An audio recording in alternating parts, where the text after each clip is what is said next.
Hello, welcome to my channel once again, and you're highly welcome to today's lesson as well. In this lesson, we will be looking at how to create a constraint file. What is a constraint file? After writing your VHDL codes and designing your hardware in your project, it is time for you to look for a way to connect your signals to a physical pin or physical pins on an FPGA board. So the constraint file helps you to link your signals from your code to the FPGA. So you use the constraint file to locate the exact pins on the FPGA where your signal is going to be flowing through. So how do we create a constraint file? We start by going to this Add Sources button, this plus sign, and you click it and you go to Add or Create Constraints, and then you click Next. You go to Create File, give it a name, let's say my constraint 1, and you save, and then you click Finish. So when you click Finish, your constraint comes here. Your constraint file comes here.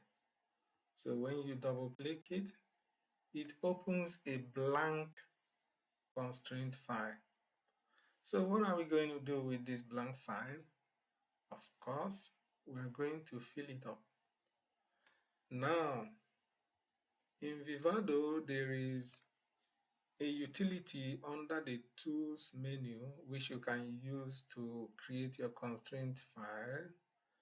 And so we go to Tools, we go to Language Templates, we go to XDC.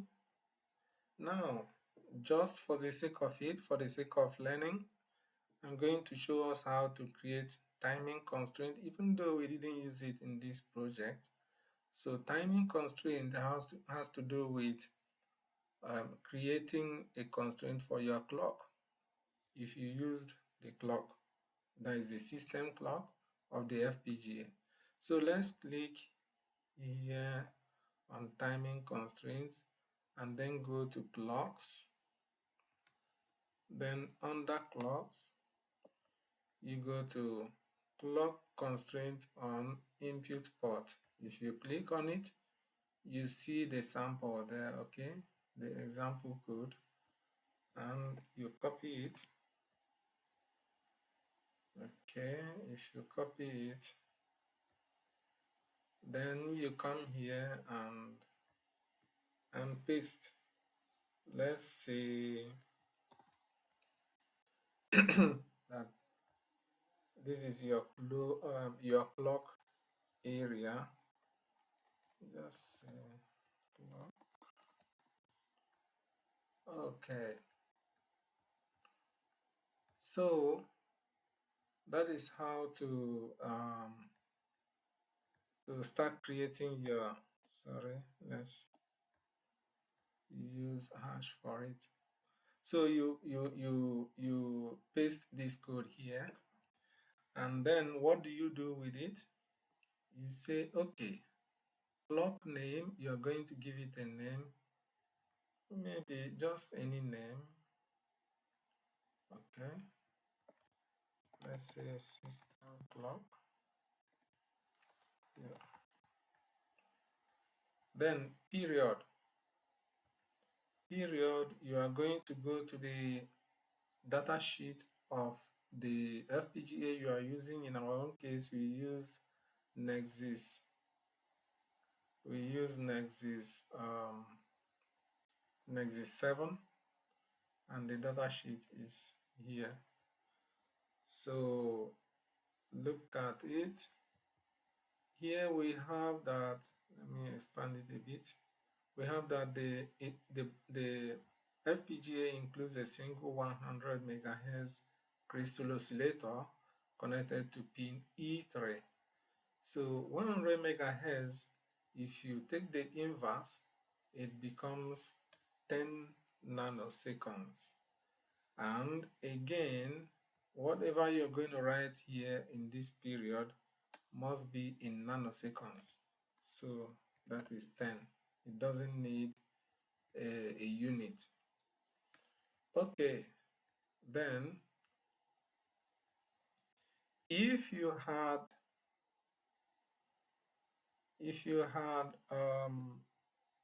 configured your clock, then you would have given your clock a name in your code. Okay, let's say that you gave it a name like let's say, we have here X, S, Y. In the same vein, you could have given it a name like, say, clock 1 or something like that. I'm getting it. So in that case, you are going to take that name and then come to your constraint file and type it here.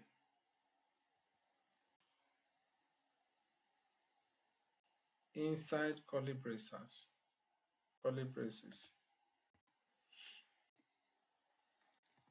like that. Okay. So by so doing, you have given your clock a name and you have given it given the the wavelength, and then the name is here also.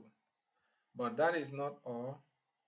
You have to go back to the not the data sheet this time around. You go back to Tools, Language Template. This time around, go to Physical Constraints, go to Placement, go to Specific Location, and go to IO Pin Assignment and copy.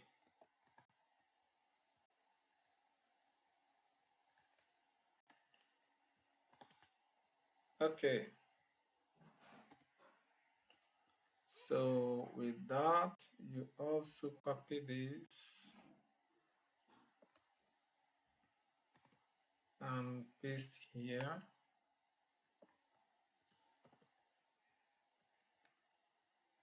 Now, pin name. To get the pin name, what you do is you go to the data sheet. What is the pin? It is pin E3. So just go there and type E3. That's about that. Then next, you go back to Tools again and say Language Templates once again.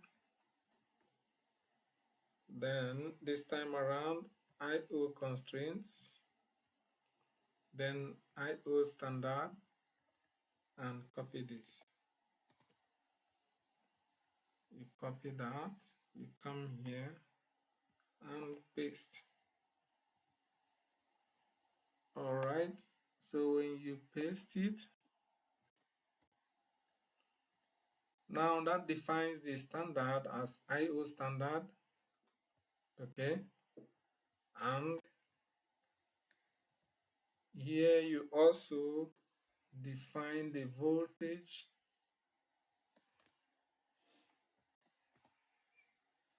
low voltage CMOS 3.3, that is 3.3 volts, for instance. Then you also paste your clock here. Oh, that was a mistake. So inside curly braces, okay, it's a clock 1. So this is the full declaration of your clock constraint if you were using clock. I just said to show us, but we are not going to use it in this project because it is not necessary for us. So I'm going to comment it out, and then we go to the ones we made use of. So because we have spent some time, I'm just going to copy it and paste in order to save time. Okay, so just give me a second.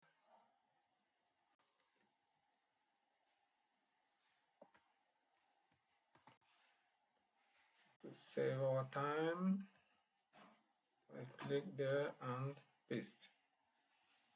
Okay, so these are our input switches, and this is our LED.